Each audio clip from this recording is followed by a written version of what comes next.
welcome to my channel and welcome to the first video of HalloWeek. I'm Alli and I'm here to show you ways to craft a spookier life.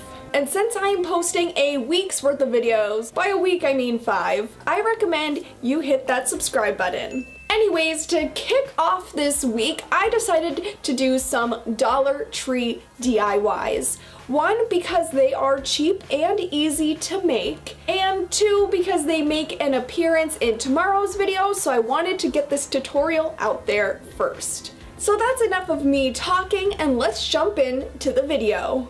My first idea was to make a DIY Halloween candy dish. So at the Dollar Tree, I picked up a tin pie pan, a glass candle holder, and a bag of plastic bat rings. You'll also need black glossy spray paint, black puffy fabric paint, hot glue, and super glue. The first thing you'll want to do is make the spiderweb design with the puffy fabric paint on the candle holder. I use the lines that are on the holder as a guide for where to draw on the web, then set that aside to dry. This bag of plastic rings came with 2 shapes, but you'll only be needing the bats. Take your bat rings and cut the backs off of them, and then hot glue them around the edge of the pan. Once all the rings are glued, it's time to spray paint the pan.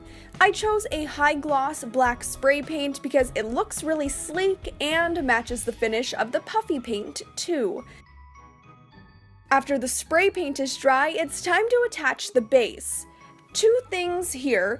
1, please ignore how messy the bottom of the pan looks. I accidentally dropped it when the spray paint was still wet. And 2, in the video I'm using hot glue to attach the candle holder, but off camera it fell apart, so I ended up using super glue instead, and that ended up adhering to the pie pan really well. And that's it. Now you can fill the dish with your favorite Halloween candy.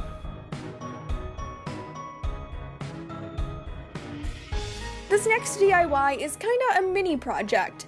Basically, I found this cute coffin gift box and skeleton garland and wanted to make a decor item out of them. Start by detaching one of the skeletons from the garland and set it aside.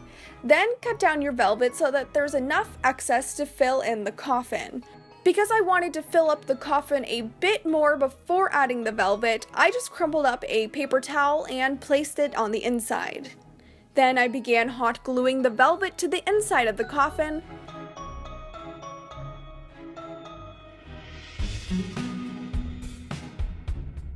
And finally, I added some glue to the back of the skeleton and stuck him inside.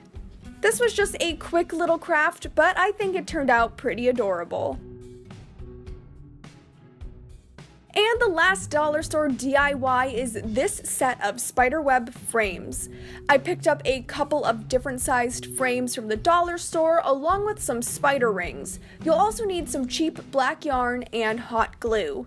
The first thing to do is remove the back and glass from the bigger frame. Once that's done, take 5 strands of yarn and tie them together and glue them to one corner of the frame. Next, take each strand and hot glue them to the frame in a kind of diagonal fashion to kind of create the spokes of the spiderweb.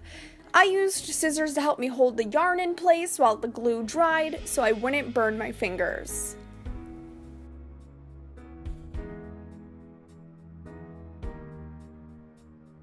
Now it's time to make the web shape. Hot glue 1 piece of yarn near the top of the web, then begin wrapping it around each of the diagonal strands until you've reached the other edge of the frame, then hot glue the strand down.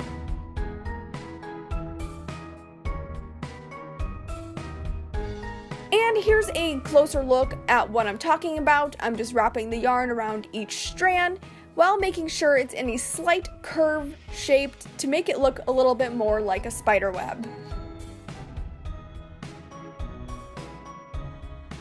Once all your yarn is attached and the excess is cut off, I put the glass back in the frame. This part is optional, I just think it adds a nice effect. Next to the smaller frame, remove the backing and glass, then attach 1 strand of yarn to the top. Also, I apologize for how badly this was shot. I didn't realize I was working half off camera, but luckily this is the easy part. Once the strand is attached, glue one of the spider rings to the yarn. And I decided one spider wasn't enough, so I ended up adding a second one. And I absolutely love how this DIY turned out. It's cheap and simple, but I think it creates an awesome effect. So those were my dollar store DIYs. I hope they inspire you guys to go out and make your own cheap and easy Halloween decor. And I would love to hear down in the comments what your favorite part of Halloween is. Mine is most definitely the decorations, and that is going to be the theme of tomorrow's video. Also, if you enjoyed this video, want to see me maybe make some more dollar store decor videos in the future, not Halloween themed, give this video a thumbs up. And if you don't want to miss any of the videos I'm posting this week, don't forget to hit subscribe. That's all I have for you in this video. Thanks so much for watching, and I'll see you tomorrow. Bye!